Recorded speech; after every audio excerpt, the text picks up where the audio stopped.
We have new developments in an amusement park death investigation. Investigators say the haunted mine drop at Glenwood Caverns passed its last state inspection. 9 News reporter Darius Johnson is live in the studio with us this morning. And Darius, investigators still aren't sure what exactly happened. Hey there, Natasha. Good morning. Yes, state investigators were at the park on Tuesday morning working to determine exactly what happened. They say that this investigation could go on for weeks as they try to nail down how a little girl didn't leave a ride alive.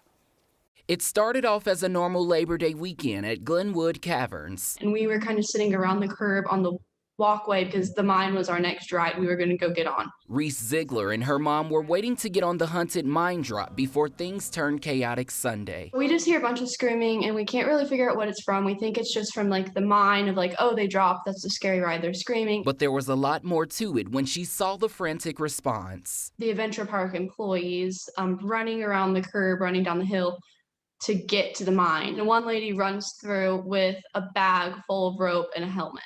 And that's kind of when we're like, oh shoot, something bad actually really did happen. A 6-year-old girl died while on the ride. The coroner says she had multiple blunt force injuries. The young man, I guess, running the ride was standing up against the wall, and somehow we had ended up right behind him. And he had said, I don't know what happened. I had buckled her in. The ride opened in 2017 and drops you 110 feet down a mine shaft and was designed without shoulder harnesses. But according to the state's labor department, it meets state regulations based on the past inspections. But that doesn't ease the burden on the family now suffering the loss of their little girl. And they were all obviously very distraught over what had happened, and they didn't even really know what happened. They just know that the ride came back up without her on it. They were all in a huddle. I mean, obviously very distraught, like falling on their knees crying.